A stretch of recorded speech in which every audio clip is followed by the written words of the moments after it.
Assalamu alaikum wa rahmatullahi wa barakatuh.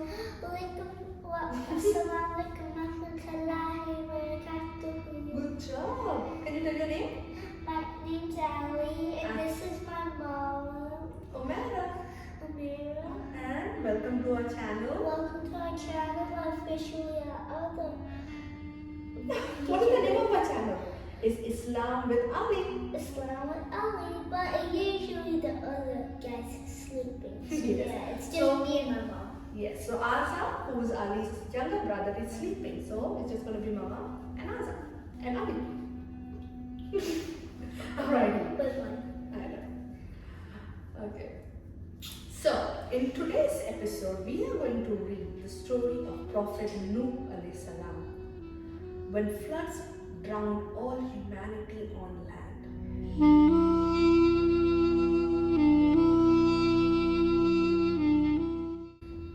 Let's begin. Allah subhanahu wa ta'ala sent Prophet Nuh alayhi salam to earth 1,000 years after sending Prophet Adam alayhi salam. By then, the population on earth had increased many folds, and by this time, the evil shaitan had played his dirty tricks on mankind and made people start worshipping idols. It was during this time that Allah subhanahu wa ta'ala sent another prophet to earth. I forgot to say T2 at the start. Prophet Nuh alayhi salam guided the people back to the worship of one God, Allah subhanahu wa ta'ala. But it would not be an easy job for the Prophet. Nuh alayhi salam was an excellent speaker and a very patient man. He pointed out to his people the mysteries of life and the wonders of the universe. He pointed out how the night is regularly followed by the day, and that the balance between these opposites were designed by Allah the Almighty for our good. The night gives coolness and rest, while the day gives warmth and awakens activity. The sun encourages growth, keeping all plants and animals alive, while the moon and the stars assist in the reckoning of time, direction, and seasons.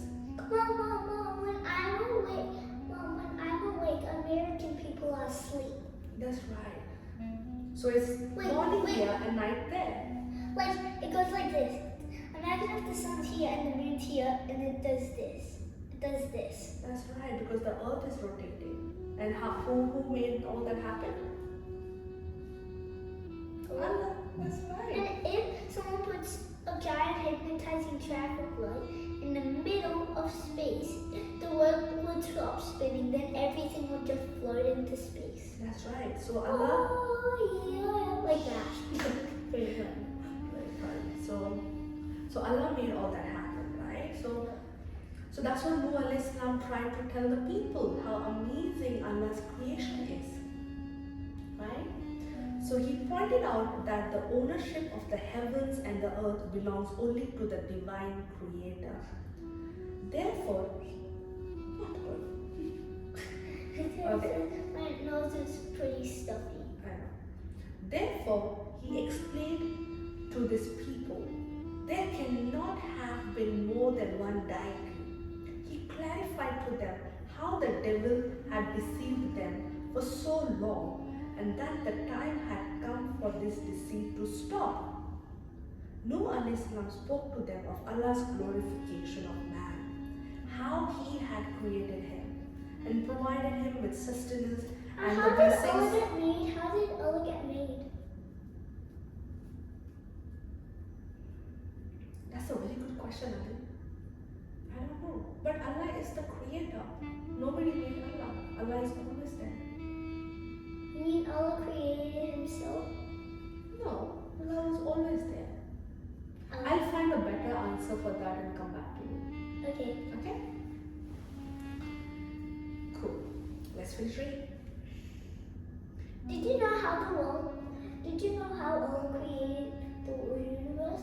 First, the universe actually started like a big white place. Then Allah turned it into the universe, and then He made the stars, then He made the solar system, then He made the Milky Way, then That's right. He just He just snapped his fingers and he said, "Be," and everything came into life. Everything happened. That's how amazing Allah is. Wait, how do you click? How do you do? Okay, come on, let's finish the story. Nuh alayhi salam spoke to them of Allah's glorification of man, how he had created them and provided him with sustenance and the blessings of a mind. He told them that idol worshipping was a suffocating injustice to the mind.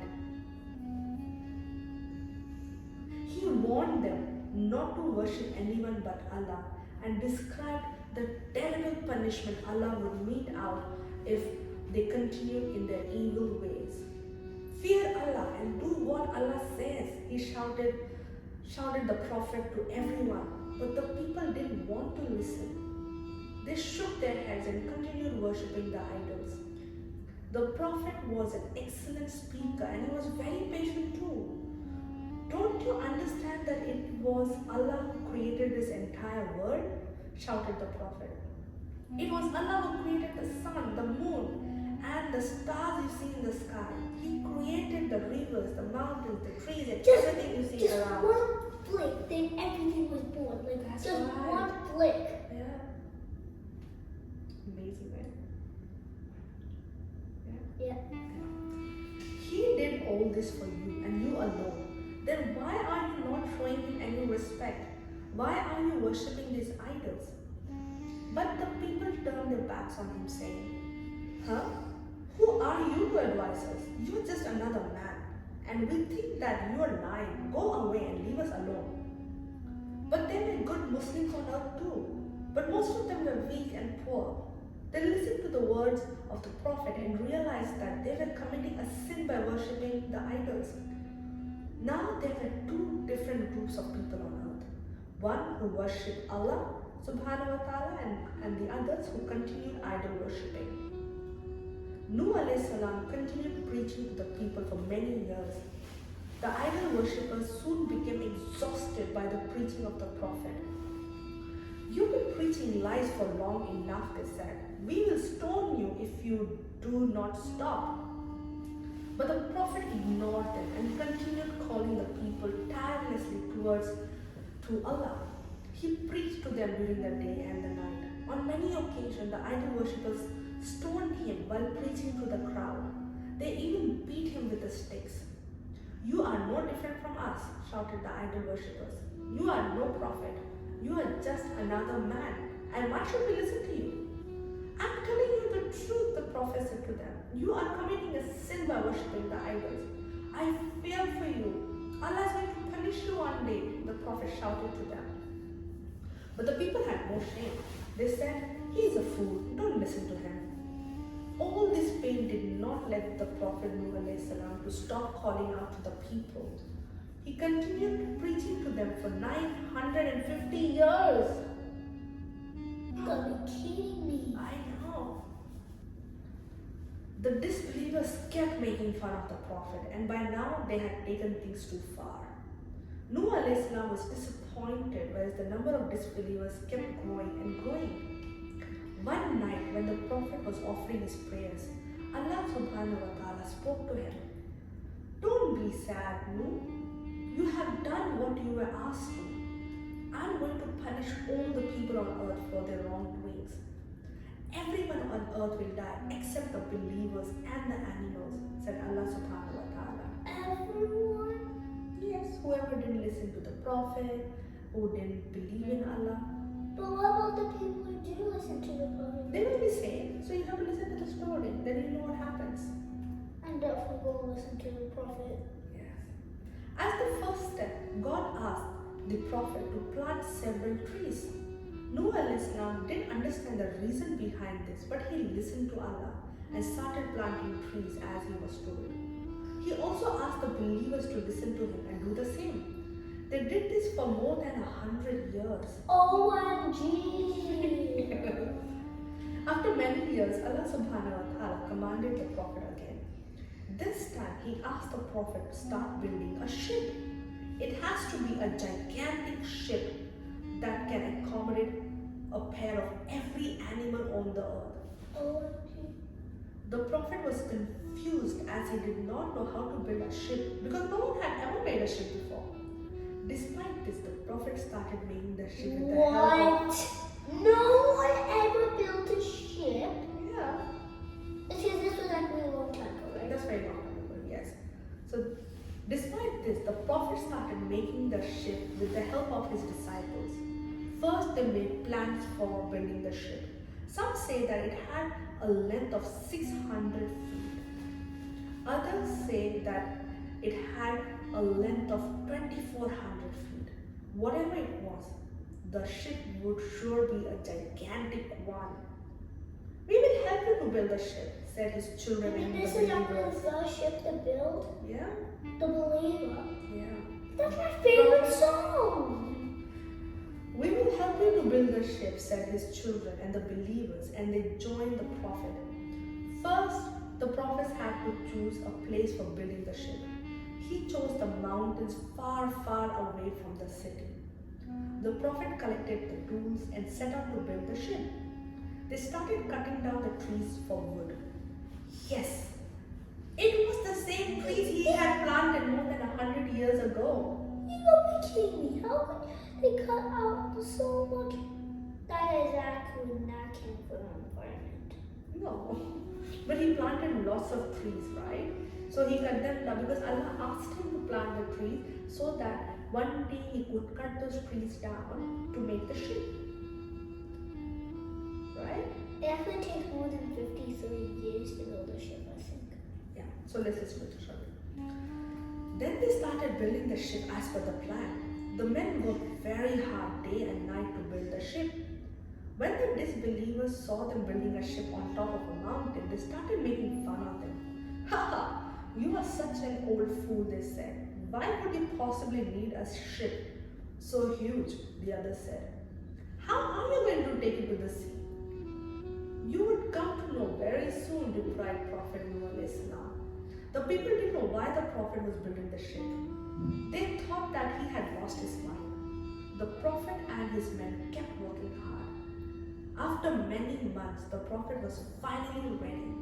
They thanked Allah subhanahu wa ta'ala for helping them to finish the ship. The time for the flood was nearing day by day.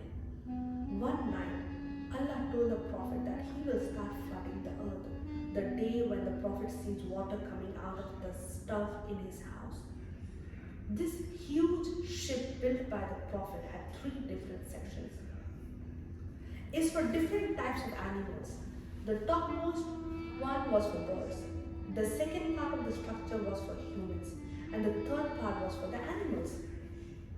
As the day of the flood got nearer, I wanted to be a space for the snakes. Snakes need space. yeah, snakes will be in the bottom floor because snakes are also animals, right? Yeah. As the day of the flood got nearer, animals and the birds started arriving. The snakes lay eggs. Yeah. So that is after they get on the ship, they can do that. Because snakes lay eggs every day. I mean, every year, I think. Wait. Okay. As the day of the flood got nearer, animals and the birds started arriving one by one. They were arriving in pairs, one male and one female. There were elephants, giraffes, lions, rabbits, and different species of birds. Soon the ship was filled with all the variety of animals and birds from the earth. One day, like Allah subhanahu wa ta'ala had told the Prophet Nuh alayhi salam, water suddenly started coming out of the stuff in his kitchen. This was the sign Nuh alayhi salam was waiting for. He understood that the time of the flood had arrived. When he went out, he saw that it had started raining too. Wasting no time, he ran out and called all the believers who had helped him to build the ship. He asked all of them to board the ship at once. The disbeliever didn't understand what was going on, so they kept laughing at the Prophet and his disciples. Look at these fools, they said. What is he going to do with all these animals and people? The Prophet ignored them and asked his wives and sons to board the ship quickly. Everyone obeyed him except for one of his wives and her son, who are not his followers. I will save myself from the water, his son said. Don't worry about me. The water levels have gone up by now. So the Prophet Nuh ran to board the ship. A terrible flood broke out and the water levels rose rapidly. The earth's crust moved and the ocean floor started rising, which caused it to flood the dry lands. The rain didn't stop for hours either. By then, people had realized that what the Prophet told them was clearly true. They ran towards the mountains to save themselves. The Prophet saw that his wife and son climbing a mountain to escape from the water. So he shouted at them, "Come on, board the ship, save yourselves." But they ignored him and climbed to the top of the mountain. Then an enormous wave, bigger than the mountain they stood on, came and hit them. These enormous waves swept away and killed all the disbelievers. The water kept rising, and after some time, the earth was completely filled with water. Then Nuh alayhi salam said, "Bismillah." When the Prophet uttered these words, the ship started moving. The rains had stopped by now, but the entire earth was filled with water. Bro, that's crazy. The Prophet knew that he had to keep sailing for a long, long time. The ship had 80 people in it, and the Prophet had taken precautions to store enough food for the people and animals. Allah subhanahu wa ta'ala had it all planned. He made the ship suitable for the silent sheep as well as the violent lion. All the violent animals were down with some or the other sickness. All of them were living together, but the Prophet faced a lot of trouble because of the rats. They were everywhere, running up and down, nibbling here and there. They were really the troublemakers, so the Prophet prayed to Allah, and it was then Allah created the cats. The cats hunted down the rats, and after some time, the rats started behaving as well. Okay, that's gonna be a lesson. That's 2 lessons. Yes. That's 2 lesson books. It was difficult to sustain with all the other species in the confined space of a ship, but Allah subhanahu wa ta'ala solved many problems that the Prophet Nuh alayhi salam had to face during the But the journey. venomous snakes were actually too hard to handle. It's because, everyone's gonna have to use a official snake handler. Okay. But venomous official snake handler. They sailed for about 150 days, but couldn't 150 days? Right, it's almost half of the year. Half a year? Yeah. But couldn't find land anywhere they could see. The Prophet, along with the believers, waited and waited for many days. Nuh alayhi salam then decided to send a big crow to see if he could find land anywhere. But the crow didn't return at all. Then the Prophet sent a dove in search of the land. The dove flew away, and after a few days returned with a branch of the olive tree in its beaks. The Prophet and his disciples were thrilled as they knew that they were close to the land. The ship sailed further for some time and finally reached on top of the Mount Judah. What's Mount Judah? That's the name of the mountain where the ship stopped. Nuh alayhi salam said Bismillah, and the ship stopped moving. With the issue of the divine command, calm returned to earth and the water retreated, and the dry land shone once again in the rays of the sun. The flood had cleansed the earth of the disbelievers and polytheists. It's like we're gonna be a small place to make one big village. That's right. After traveling for over 150 days, the journey had finally come to an end. The Prophet and other believers came out of the ship, and the first thing he did was to put his forehead to the ground in prostration. The Prophet released all the animals, birds, and insects first into the land. The survivors kindled a fire and sat around it. Lighting a fire had been prohibited on the ship so as not to ignite the ship's wood and burn it up. None of them had eaten hot food during the entire period of the flood. Okay. Wish I could. if I was in the flood, I would just die in the shipwrecks. Cause yeah, if no one has eaten food for that. They ate food, but not hot food. They ate cold food. Following the disembarkation, there was a day of fasting and thanks to Allah subhanahu wa ta'ala. They went out and populated the earth back again. That was a fresh beginning for the human race, and the earth began to populate again. Except for those who are patient and do righteous deeds, those will have forgiveness and great reward. The end. Wish I could have that. Wasn't that an amazing story? Yep. Whoa. How much pages were there? A lot of pages, but we read it and we learned about Prophet Nuh alayhi salam, right? And then Prophet Nuh alayhi salam would come. Yeah. And Prophet Nuh alayhi salam. Yes. And And the then, last prophet was Prophet Muhammad sallallahu alaihi wasallam. okay. Okay, cool. Come on. Now that we've read the story, shall we say bye to our viewers and tell them to come back for our next story? Bye. Bye everybody, and thank you for listening to our story. And take two. Please like and subscribe. Don't forget to love.